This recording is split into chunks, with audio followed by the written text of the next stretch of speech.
It's a windy night here in Cambridge, Massachusetts. Welcome to the Kindle Chronicles.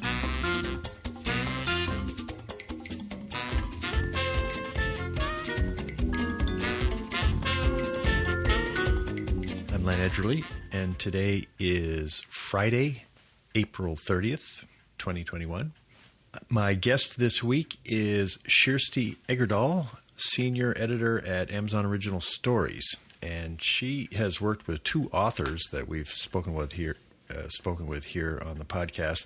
2 weeks ago, it was Andrew Barrer, author of the Young Blood trilogy, and that's now available, by the way, with release yesterday of books 2 and 3 of the trilogy, and also Dean Koontz, who's been a frequent guest on the show. I was interested in the chance to kind of come full circle because we heard about Kjersti directly from Andrew. He mentioned working with her and was very favorable on how she had contributed to his writing this trilogy. And Dean Koontz has talked about the young people at Amazon Publishing.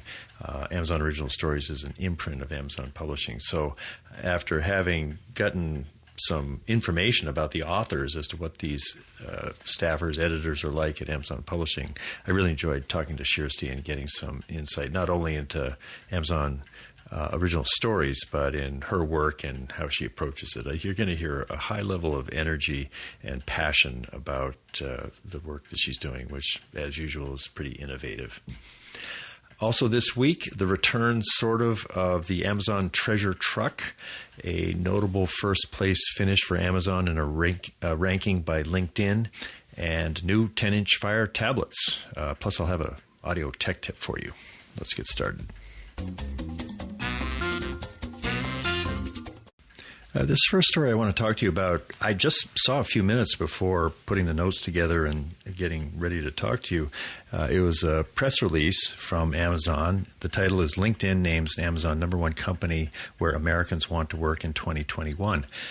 When I think of all of the coverage that the union election generated nationally and all the big press, one warehouse in Alabama and a well-timed union organizing effort almost created the idea that, gee, maybe there really would be a union of an Amazon warehouse in Alabama. Wouldn't that change everything? Well, as it turned out, it didn't even come close. And when you see something like this story about a survey that LinkedIn does using data from their 740 million members, I think it brings back into balance quite a bit what exactly Amazon is doing with the issue of employment. And Jeff Bezos himself has said that he took no satisfaction in that outcome, and it re-energized him to add to the company's vision that it's going to be not only the Earth's best employer, it's going to be Earth's safest place to work. But I want to just share with you some of the information in this LinkedIn ranking. Amazon was ranked number 3 in this survey in 2019. Now it's number 1. And it's the release notes that the company created more than 400,000 jobs in the U.S. and 500,000 globally in 2020. This was interesting. They received more than 30 million job applications for roles in Amazon in 2020. That was almost double the number in 2019. Of the 400,000 people that they hired in 2020 across the U.S., 45% were previously unemployed before they got these jobs at Amazon. Nearly 30% joined Amazon from manufacturing, another 19% from traditional retail, and 16,500 from education and healthcare. More than 60% of the people who joined Amazon's fulfillment centers in 2020 are now paid more than they were paid in their previous jobs. Amazon promoted more than 68,000 employees globally. 93% of Amazon new hires last year cited company-funded skills training programs as a reason to stay at Amazon. I can see how Jeff's new articulation of the vision, which he shared in the shareholders letter we talked about last week, it was very evident in the quote from an Amazon executive who I haven't seen her name before. It's Beth Galletti, and she has the title of Senior Vice President of People Experience and Technology at Amazon. And her quote that was attached to this release about the LinkedIn survey says, "Being Earth's most customer-centric company and Earth's best employer are two sides of the same coin. We're able to obsess over customers because we've created a great work environment for our employees. I believe one of the biggest reasons that people want to work at Amazon is our culture of innovation. We are inventors at heart and provide our employees with an opportunity to think big and try things that have never been done before." That ties with what James McQuivey told us last week, that companies that are perceived by their employees as creative places to work have a huge advantage, according to survey work that James has done at Forrester. So that was a timely release. Oh, the other thing at the end of it, just by the way, they noted that Amazon currently ranks number 2 on the world's best employers list from Forbes, and also number 2 on Fortune's world's most admired companies, and was selected by Fast Company as one of the best workplaces for innovators. These are serious independent surveys of the corporate landscape, and we know Amazon always does really well on these kinds of rankings, especially when you start asking customers what they think. So as they head into the choppy waters of antitrust activity and what the Biden administration may have in mind for big tech, Amazon's certainly approaching it, I think, from a position of strength. Second news item, new Fire tablets. I love new hardware, and I got a release earlier this week. They're the next generation of Fire HD10 tablets. Now, this is the really big tablet. The Fire HD 8 is the one that I use more frequently. I like to read on it during the day, see my Kindle books in color. But this is a big tablet. I have had the current HD. I haven't used it much, especially since I went for an iPad at the beginning of the pandemic back in March. I've really just loved this iPad. I use it all the time. I've got my notes on it right now. But here comes Amazon with an update for the HD10, and one of them was intriguing enough for me to order, even though we've spent the last week, Darlene and I, cleaning out the house because all the stuff showed up from Denver from the move, and I had a yard sale, and I had a whole table full of Kindles and tablets and all of this gear, and I called it the $10 table, and I just put it on there, and everything went, and we had a great time. So I was a little reluctant to just start acquiring tablets after doing that. But the Fire HD10 Plus Productivity Bundle looked intriguing to me, and, I do these things so I can talk to you about them. I have a real purpose here. It's not just to play with new toys, he said earnestly. And this it's $220, and that's $30 more than the Fire HD10 Unplus, not Plus. So I spent the extra money. I got the Plus coming.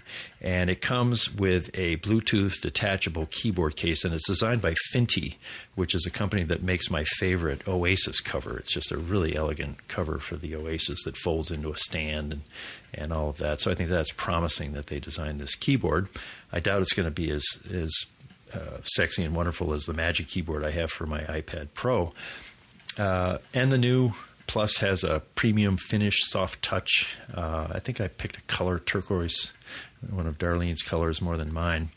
And it will be here on May 26th, and I look forward to seeing it. They also released Fire Kids Pro tablets for ages 6 to 12, Fire HD10 Kids tablet ages 3 to 7, and the basic Fire HD10 just alone starts at $150. So these all got an update, faster, better design and all that. And so that line of larger tablets has been refreshed.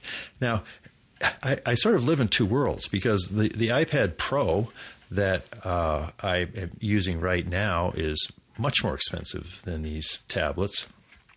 And when the new iPad Pro came out with the M1 chip, it was pretty hard to justify upgrading since I've only had the current iPad for a year, but they gave me a pretty good quote on the trade-in. So I'm going to be able to upgrade forward by trading in this current one, and it will be here in mid-May. But in round terms, these iPad Pro tablets, they're around $1,000 compared to $220 for this Amazon Fire tablet, including the keyboard. What you've got is radically different strategies by two huge tech companies, Apple and Amazon, for a very similar device. These are both 10-inch tablets, and the games here are clearly very different. And that's my curiosity is going to start there to say, all right, what do these two tablets do? Can you even get close to justifying an $800 price difference between the iPad Pro and this new souped-up Fire HD 10 Plus? I'll have fun trying it out for sure. And the Fire HD Plus will probably be on the next $10 table in a yard sale in a year or so. Third news item, the treasure truck. I used to really love this. It came out when we were in Denver, and it was a kind of a carnival-looking van. And when you signed up for it, you'd get a text message saying, here's the deal on the treasure truck. And in fact, one of the first ones I did here in Cambridge, and the treasure truck was over somewhere in Brighton. And so I drove to the location at night, and it was a Rocketbook. It was I've done a lot with the erasable Rocketbook, and that was my first introduction to it. They had a real specially discounted price on the Rocketbook. And what was fun was going to the truck, and you'd pay for it, and you'd show your iPhone, and they'd scan it, and then here's your Rocketbook, or here's your this or that. I bought some kind of silly things just because it was so much fun. Well, I got a message on the iPhone saying the treasure truck is back. I said, "Whoa, that's great!" And I was starting to see messages that there were deals on the treasure truck. One was launching today, Amazon exclusive Bitty Boomers Baby Yoda Bluetooth speaker, $15.99. But when I tapped on it, it would take me to just the Amazon page. That if I clicked buy, it wasn't sending me somewhere to meet the truck. It was just going to ship it to me the next day. I thought, well, why is that? And I was just sort of curious and didn't really have time to figure it out. I figured, well, maybe they sold all the ones in the truck and now they're just dumping them on the regular website. But then when I read the About page or the FAQ, what they said was that they're not actually delivering these items on the truck because of COVID, but they're still taking advantage of the network of people that signed up for the treasure truck to send them these deals. And then if it's enticing enough, you can buy it and it will be delivered to your house. Well, I don't think I'm going to do that. The deals are sweet. I mean, they really sharply discount this one thing, which they give this kind of a special plus. But the idea of buying a treasure truck item and not getting to go to the truck doesn't really ring my bell. But intriguing that they are out there using the concept, and I think at some point, perhaps in the fall, the trucks still exist, and I think they're doing good work in the communities, and we'll probably see them again. But for now, if you want a treasure truck deal, you can get one. You're just not going to be able to go to the truck. For the tech tip, I want to talk about audio equipment. I have here in my lab, which is what I call my den. It's all decorated, by the way. Marie Kondo effort. It was just flawless, and everything in here sparks joy. I got books behind me, and it is just a wonderful space to be. And part of it is I have an Echo Show here on my desk, the big Echo Show with a screen. And then I also have an Echo Studio, which is another one of the devices that was released back in September of 2019. It's a great big, kind of like an Apple HomePod, big booming sound. And then I also had an Echo Sub, and that was part of what came from Denver. And it's a subwoofer. It sits on the floor, and if you feel it, and there's a song with a lot of bass, you can actually feel it. It's kind of boom, boom, booming. And I think it was kind of a marginal product. But so I had these three devices, and I thought, well, I'm going to make a group out of them. I'm going to get it so I can say, play Norah Jones on Lab, which would be the name I would give the group.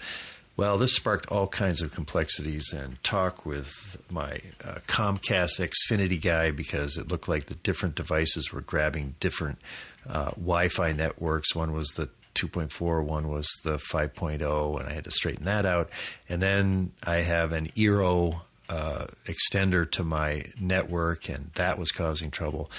But I eventually figured out that I could get the Echo Show and the Echo Studio to actually be a group. The sub just wasn't compatible with them. I could set it up with one or the other, but not with both of them. So I sold it on Facebook Marketplace for $25, and a guy's going to pick it up, I think, tomorrow night. But it's not too bad to have these two speakers, one to my left, the studio, and to the right, the Echo Show. And when I play music now, I don't think it's a stereo effect, although my mind may be tricking me to think that I'm hearing, the drums in my left ear and something else in my right. It's probably just they're both coming out with mono. But it's a nice big sound. And so if you have a room and you've got, you're starting to collect Echo devices, and you've got some of those original ones, the tall Echoes have pretty good speakers in them. The new Echoes, the round ones, have good speakers. And you can put a couple of these together in a space and using the Alexa app, define a group. And it's a pretty simple setup. You just say which of the speakers you want to be in the group. You give it a name. And then the only thing you do differently when you tell her to do the music is you say, play Beach Boys on kitchen, or on, in my case, I called it lab, and up it comes. It's playing on both speakers. So that's the audio tip for the week. Time now for the interview. Kjersti, her name is spelled Kjersti, and it's pronounced Kjersti Egerdahl, is senior editor at Amazon Original Stories and imprint of Amazon Publishing. As I said, Andrew Barrer, my guest 2 weeks ago, worked with Kjersti in writing his second and third Youngblood trilogy segments, and they were released yesterday in digital and audio formats, free to Prime members and Kindle Unlimited subscribers. And I was glad to learn more from Kjersti about Amazon Original Stories, sometimes called AOS. She has worked at Amazon for just over 7 years. I connected with her on Tuesday, April 27th by Zoom, and I began by asking about her work experience before joining Amazon. I edited fiction and nonfiction illustrated books in my previous job. I worked for a book producer, so producing books for other publishers. So I worked with a whole range of publishers like Del Rey and Atria and Random House. So that was including licensed titles, so pop culture, craft, biography with places like partners like Lucasfilm and 20th Century Fox and even the Grateful Dead. So that was really fun, a lot of variety and a lot of design intensive work too. So you were right in the middle of pop culture in those days. Have you fallen behind because you can't be as immersed in it as you were in those days? That was my younger days for sure. Yeah, but it's been really fun at Amazon Original Stories. We're really trying to keep a pulse on at least like the writing world and also in pop culture too, because we've done some of these memoirs. We had a memoir with Mindy Kaling and some other actors and entertainers that were giving a new storytelling platform too. So, I love having a job that sort of forces me to keep up. Yeah, so, exactly. It's really helpful to have that and just really fun. Yeah. I'm always interested when people make the decision to come to work at Amazon, and especially some of the people in the books area have moved from New York to go to Seattle and join the company. Do you recall anything about your decision process on pros and cons of coming to work at Amazon, or what were the most compelling aspects of that decision when you made it? Right. Well, I was really excited to focus on fiction and make that move to Amazon Publishing. Thomas and Mercer was a great fit. I was acquiring mysteries and thrillers for them, and I've been an Agatha Christie fan since 5th grade, which is maybe too soon. But, I always have a weakness for spy novels too. So that was a really exciting opportunity. And I think I've been in West Coast publishing my whole career. So maybe that's given me always a little bit of a non-traditional view of things. So it was a really exciting move for me. The thrillers and mysteries, my wife is a huge consumer of that genre. I enjoy it, especially when I'm interviewing somebody. But as acquisitions editor there, you had a chance to, I guess, learn what succeeds, what doesn't, how that genre has changed over the years from the time of Agatha Christie. But if you look back on those 2 years at Thomas and Mercer, what do you think you learned about that kind of writing and those kind of books that help you tell which ones are going to make it and which ones won't? Yeah, I mean, I always look for the characters. In the end, it comes down to the characters. You can have the twistiest plot in the world, and it'll ring hollow if you don't care about the people at the center of it. So, one of the projects that I worked on that I acquired there was The Last Girl, which is a dystopian trilogy that was actually a Wall Street Journal bestseller. And it had this scrappy young heroine at the heart of it that people really could root for. And I think that really helped make it a success. So just having those characters that people can, you don't have to be able to relate to them and identify to them yourself. That's part of the magic of books is, learning to relate to somebody who is different from you, but that somebody you can root for and really get to know. Yeah, and if you care about them, you'll follow them through any twists and turns of a plot. That you've got sort of the energy there. Right. Yeah, it makes everything more believable if you've got this believable human at the center of the story. Yeah, exactly. Now, Amazon Original Stories, an imprint of Amazon Publishing. I think that Amazon Publishing announced the imprint in November of 2017.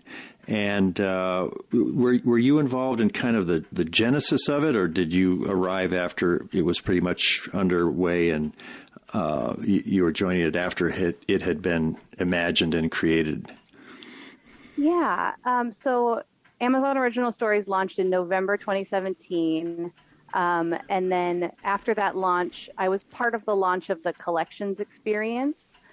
So I had already been working closely with Dean Koontz on his short story Ricochet Joe.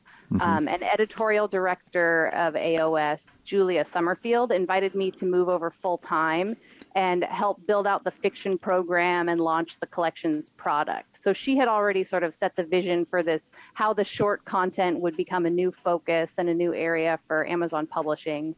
And as that was developing, I came on board and really brought some of the fiction over to it.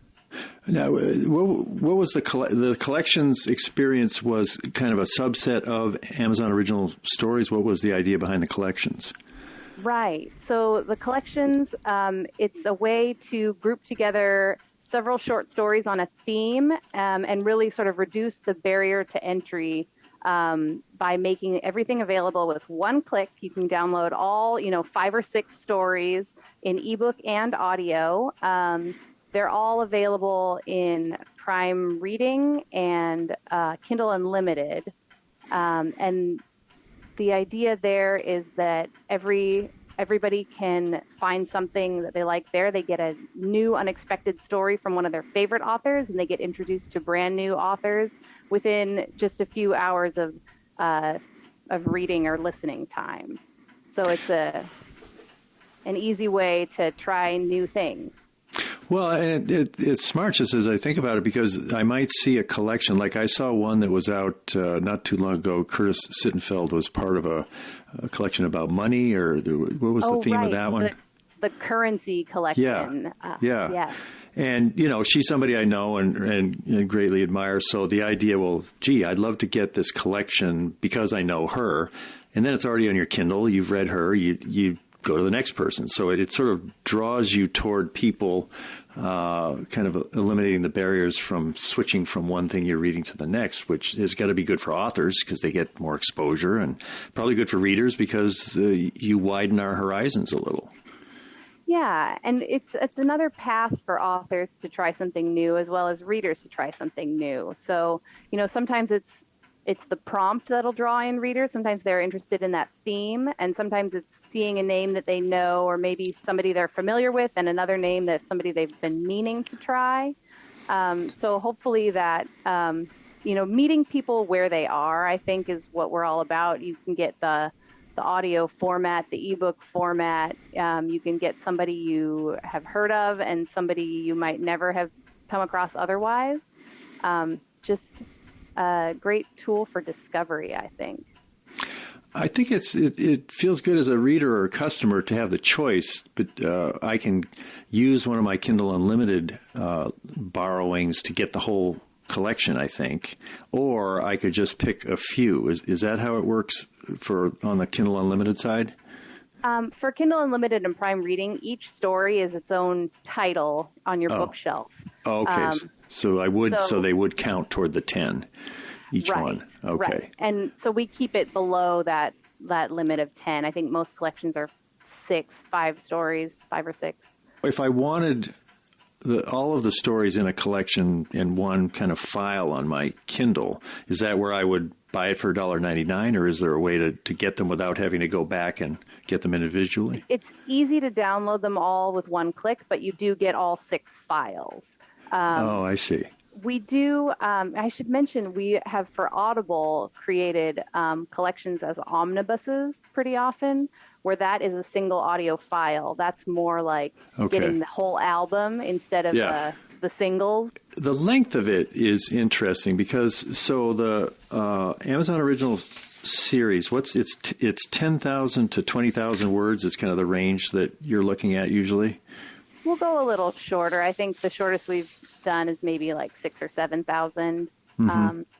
Especially when it's part of a collection. But yeah, the idea there is that the stories can be read or listened to in a single sitting. Yeah. So that could be, nobody's commuting very much these days, but if you're still commuting, that could be a half an hour. And I read a great review on our story from Alice Hoffman, Everything My Mother Taught Me, that was saying this was perfect for my daily quarantine walk.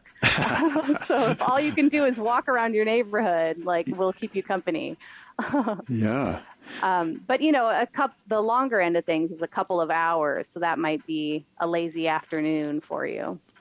Yeah, for me, even if I'm reading something that short in a few sittings as opposed to one sitting, there's something pleasing. I mean, I love a great big book, but I've got a couple of books, 400, 500 pages, and because I read so many books at once, it takes me months to finish a book like that. Like the Wuhan Diary, I finally finished, a year after the pandemic was over in Wuhan. But to know that something is a more manageable size, I think that just kind of pulls me into it because I'm closer to the end. When you get close to the end of something, you sort of, that's a lousy place to stop, But do you think that our reading habits in this era, it's just harder to read a whole book, and what you're creating is something to help people stay engaged with reading, but just because of the length of it, there are some advantages? Right. I think it's more manageable for people, or if you've just emerged from a huge epic novel, maybe you're not quite ready to dive back into and inhabit a months-long world that way. This could be a palate cleanser for you. Yeah. I did read a review in the New York Times of a short story that I acquired, Chimamanda Ngozi Adichie's story, Zikora. They featured in a selection of audiobooks for our distracted times, talking about rounding up these shorter audiobooks that give you a really meaty, powerful storyline in a smaller package that feels a little bit more manageable. Yeah, I think it's really smart. Now, I think I think Jessica said there are about 150 titles that have been published under Amazon Original Stories so far. Are there one or two that are the most popular? What are the ones that have really resonated with customers and readers the most? Oh, yeah. Well, I think we've seen a lot of traction with thriller and memoir. Dean Koontz's serial collection, Nameless, was a great success for us, and that is a serialized story, 6 stories, And then we've got season 2 coming in June.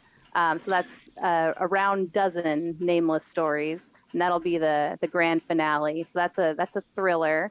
But then we've also got Mindy Kaling's memoir collection, the actress Mindy Kaling, and that's stories about becoming a mother, turning 40, and it's been really engaging and relatable for folks. So it's a mix of fiction and nonfiction, I would say.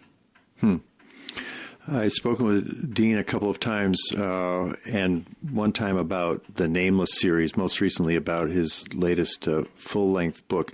And I've been fascinated because ever since Amazon Publishing got started, there was this talk about, is it going to land a big-name author? And I think in the early days, there wasn't much of that happening. But finally, Dean Koontz is as big as they get. And in talking to him, he was attracted by people like you, I think, at Amazon Publishing. He said they're younger than the people I'm usually dealing with, and they're so energetic. And then the thing that intrigued me was he says, Amazon treats is customer-centric, and they treat me as an author as the customer. And the traditional model has generally been that the bookstores are the customer because they're the ones that make the decision on how many books to buy. And, I don't want to pitch you against any of your friends in the traditional publishing industry, but when you think about it from what it means to you when you're working with somebody like Dean Koontz and they're the customer. I mean, I know what it's like to be a customer on Amazon.com, and I want price and I want all these things. But what does the author as a customer need, and what have you learned about meeting the needs of that kind of a customer? Sure. I think that's something that we talk about a lot at Amazon Publishing. And it's really about starting with the author and working backwards from what they need. So, that even starts with how they want to use the tools we give them, right? The collections experience was pretty new, but Dean saw what we were doing. And mostly what we had done was sort of anthology style with a lot of different authors contributing around a theme. But he saw an opportunity to use it for serial storytelling, which is something that he had wanted to get into for a while and really explore that sort of novella format that he loves. So he brought us this idea, and we had really good conversations, just ongoing conversations around editing, of course, but also audio casting and cover design and marketing.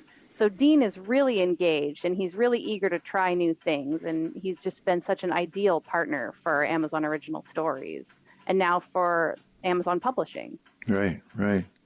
Well, I think he's a little older than I am. He's in his early 70s, and he says this is like a new lease on life for him, that this whole new team, and he keys on the innovation. I think that as a writer, he's always trying to innovate. And I think that's maybe a reason that he doesn't have as long series as some authors, because he gets he really hates being trapped in a character or a situation. He wants to try something new. But you folks have apparently tickled his innovation itch in a lot of ways, large and small. Now, the other person I spoke with a week or two ago was Andrew Barrer, and you worked with him on True Blood. Is that right? Yeah, Young Blood is his right. trilogy that's coming out. Yeah. That was really great. I listened to your interview with Andrew, and I got excited all over again to release the trilogy. Andrew has such a vivid imagination, and he really understands voice. So I think maybe that comes from honing his craft as a screenwriter. He's thinking about dialogue all the time. Mm-hmm. But that's why we were so excited to be able to put together an audio cast with multiple narrators. Each point of view has its own narrator. And, when we released the first story last year, the reviews were just glowing, and readers kept saying, this should be a movie. And like, well, we think so too. Yeah. And so, we had him complete the trilogy, and we're dropping it all at once. We're not trying to string it out artificially. We want people to try the first installment for the first time, or people who loved the first installment come back and see the rest of the vision and where the story goes. So that's coming out very end of April, the 29th. Is it going to be a TV series or a movie? What is coming from Hollywood for Youngblood? It's in development with Amazon Studios, actually. Oh, that's right. So, so it's in development. I'm not sure if it's going to come through as a TV show or a movie, but It's been optioned, and we're just thrilled about that. Yeah. Well, there's so many individual titles. I want to make sure we maybe give a flavor of some of them. We can maybe give some brief synopses. Recent ones include Emergency Skin, Zikora, and Turning Point by Jeffery Deaver. What can you say to let listeners know those three are about? Yeah, so Emergency Skin by N.K. Jemison is this really provocative science fiction far future take on planet Earth. It won the 2020 Hugo Award for Best Novelette. That's like the biggest award there is for that genre, right? For science fiction, yeah. It was, top of our list of wildest dreams. And then the actor Jason Isaacs won an Audie Award for his narration. So you might know him from the new Star Trek series Discovery, or from the Harry Potter films. He played Lucius Malfoy. So he really knows how to be sort of a dark bad guy. Yeah. And he just blew me out of the water with that narration. So that's delightful. And then you mentioned Zikora by Chimamanda Ngozi Adichie. So that's her first work of fiction since her best-selling, award-winning, beloved book, Americana.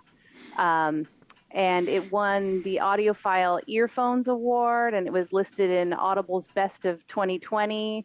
And it's just a really powerful story about becoming a mother. And it really has resonated with readers. It just has such great reviews, and got a lot of, I mentioned the New York Times covered it.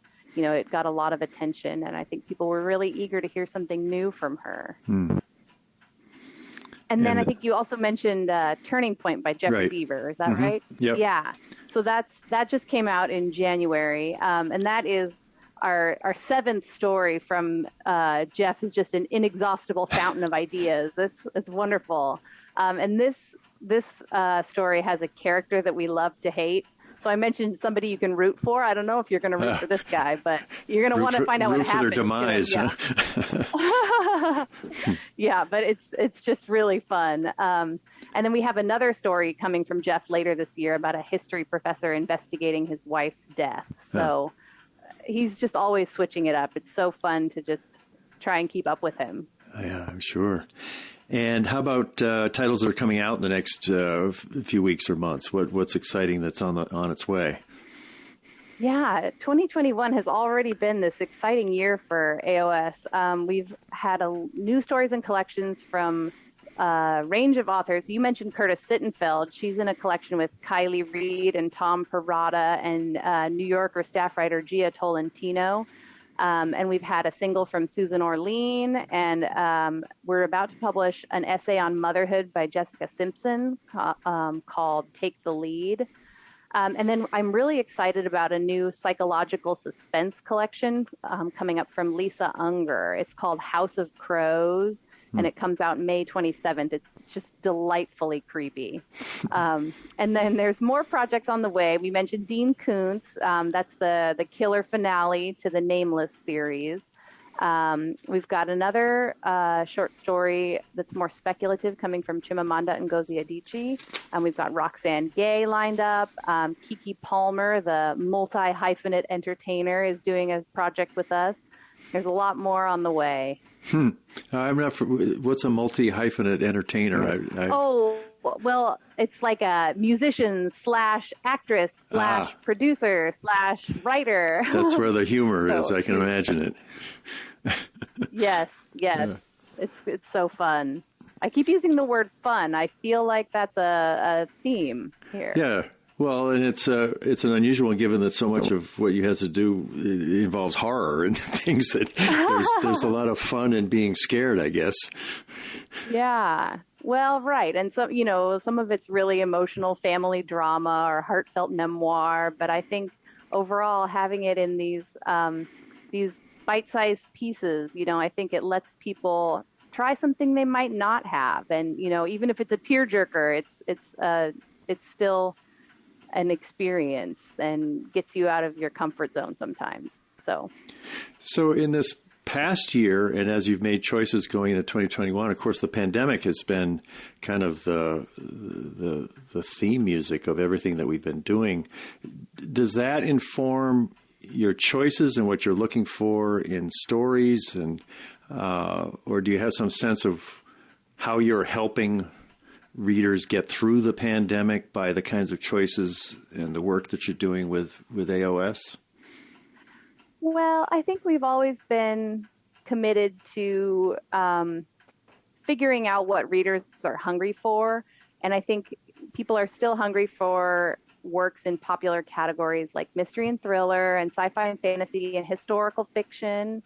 And, people want to be transported. And I think if we meet people where they are, and we can give them that experience, and maybe they're going to discover a new writer and just, dive deep into somebody's body of work. So I think, making people feel like the horizon is open in some respects has been helpful, and giving people something for their daily lockdown walk when nothing else is open. I think just in that way, letting people feel like they can try something new, even if they're not getting out the way that they used to. Yeah, exactly. I notice you have a nice collection of books behind you, quote, real books, as do I. Although none of these books behind me were purchased since the introduction of the Kindle. I've gone pretty much 100% electronic reading. And every once in a while I end up reading a book on paper. But as somebody who reads a lot, both for your work and pleasure, how do you divide your time between paper, print, the various electronic devices? Well, I think variety is another theme for me. I always like to have something going. Everything I put on my Kindle, I also download to the Kindle app on my phone. I always like to have an audiobook going I have small children, so folding laundry is an endless thing, or going for walks. And then I've always got something going in paper as well. So I'm omnivoracious. I got an advanced copy of, Brad Stone's new book about Amazon is coming out, I think, May 11th. And they sent me this, doorstop book of it. So I was thrilled to have a chance to read it. And one thing is, when I read a book, especially for an author interview on Kindle, I can highlight and then I can send the notes so that I can have 3 pages of the passages that I highlighted, and maybe I made some notes. I'm going through, and it's fun to be writing in a book the way I always did, before the Kindle. But I know that when I get ready to ask some questions, I'm going to have to thumb through that book and then, find all these stray marks and passages. I do like the feel of it. I like knowing how much more I have to read just by the weight of it. But since you're kind of a hybrid reader and you do read some in print and some in, do you find one suits different moods, or how do you describe the advantage of variety in reading those 2 different ways? Yeah, think about that. I do feel like if I am just really immersed in like an epic novel, I find it almost easier to dip in and out of it. If I'm reading something short, I like to sit down and have that single sitting experience. So it's actually an epic novel that I'm more likely to switch between the Kindle and the phone, or even use the Whisper Sync for voice that you can get if you have the audio and the ebook edition, and just really live with that story no matter where I am. I see. Yeah. So, yeah. Whereas something shorter, the tangible pleasures of reading, you might be more inclined to read something shorter on paper. Sometimes, yeah. Yeah. Interesting. Well, I saw you had a book published in 2009, Green Day, a musical biography, the story of the band. It's available on Amazon in hardcover, I saw. And they didn't have a Kindle version, so they have this thing saying, I would like to see this book on Kindle, so I clicked on it. You'll probably be getting a note from Jeff about that. Thank you. Yeah. But as an author and someone who's in the middle of the Amazon world, do you think about turning that into an ebook, a Kindle book, at some time in the future? Or are you happy to have it just exist out there as a hardcover? Well, I wrote that book for Greenwood Publishing Group. It's part of a series of band biographies, so I'll just have to wait and see what the publisher's plan is. Oh. But I will say, my second book, the Viking Hondbók, Eat, Dress, and Fight Like a Warrior. I didn't find that one. What's that? Oh, yeah. It's a fun and fascinating look at Vikings and the Viking Age. And it earned a great on Kindle rating, which I am very proud of. It has interior artwork and sidebars and call-outs about, it's sort of a light history. And that's published by Running Press. So that was my side project. Yeah. Green Day's a punk band. That's very different from Viking history, but Vikings are kind of like the original punk rockers. Mm-hmm. So I guess they tie together somehow. There's a thread for sure. Oh, that's good. Well, anything else that we didn't talk about with AOS, or things you're working on or coming up that you'd like to mention? I think I'll just talk about Lisa Unger one more time. We've got her 4-part serial coming out in May. That's the House of Crows. And this is a really fun development of a relationship that began back with that first collection I worked on for Amazon Original Stories, Dark Corners, our horror collection. Her story for that, The Sleep Tight Motel, was nominated for the Edgar Award. And we had such a good experience working with her that she brought us her idea for her own collection. And so now she's doing a full collection that's all her own. So I'm really excited for that one, and I think people are just going to love it. And that comes out when? May 27th. Oh, great. Okay. Good tip. I have been speaking with Kjersti Egerdahl, Senior Editor at Amazon Original Stories. Thanks very much, Kjersti. Thank you. It was a pleasure. I want to thank Jessica Prieb, who was the publicity lead for Amazon Publishing, who helped set up the interview with Kjersti. All of the people that I work with Amazon always do a great job, but Jessica was particularly proactive in getting me photos on time and giving me some suggestions for the interview that turned out really well. And then she also sent me links for the show notes, so that you'll find a lot of the books and stories that we talked about conveniently listed in the show notes. My guest next week, I hope, is going to be Jerry Riddle. I reached out to him today because it's been 6 months since we talked last about the pandemic, and Darlene and I have had our second shots, and as of 8 days from now, we will be 95% protected, according to the CDC, so we're going to start seeing grandchildren, and I find it a disorienting, hopeful, and in some ways sad that parts of the isolation of the pandemic really appealed to my personality. So I have a little bit of a crouching feel as I come out of my cave. But I also want to be really mindful of what's the right way to handle social situations once you've got the vaccine, and just what's ahead for the country as we look into the fall and beyond. So Jerry will be a great person to talk to, and also want to find out what's the latest on his writing. We had another great after the podcast conversation at Clubhouse on Saturday, and I've decided to switch the conversation to Monday going forward. So the next one will be Monday. Let's see, what is the date on that? That's May 3rd. It'll be 1 p.m. Eastern Time, and that's because we've got folks in England and also in California, so that'll help split the time difference for them. It's also going to keep the weekend clear so that Darlene and I can do things on the weekend. Also give a little bit more time for people to listen to the interview so we can have the conversation.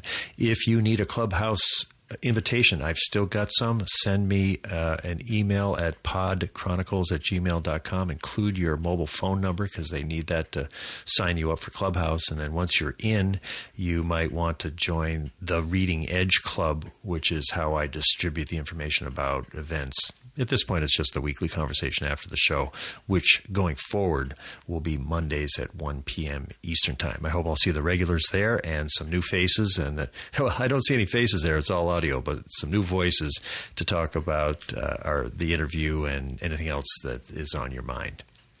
I'll have a link in the show notes at thekindlechronicles.com that will take you directly to the Clubhouse room if you tap on it on your iPhone.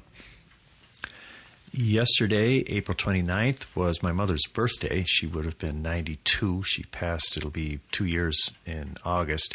So yesterday morning, we gathered out at a Mount Pleasant Cemetery in Sudbury, Mass., where she's buried, within view of the church where she and Dad were married, and Dad was there, and a few of us from the family gathered to sing happy birthday to her, and it was quite moving, quite touching. And Dad, as is his wont, had come up with a poem for the occasion. He had been awake at 4 a.m. with an inspiration, and he started reading it. He had trouble getting through it, understandably, so I offered to read it for him, and I want to close the show out reading it to you.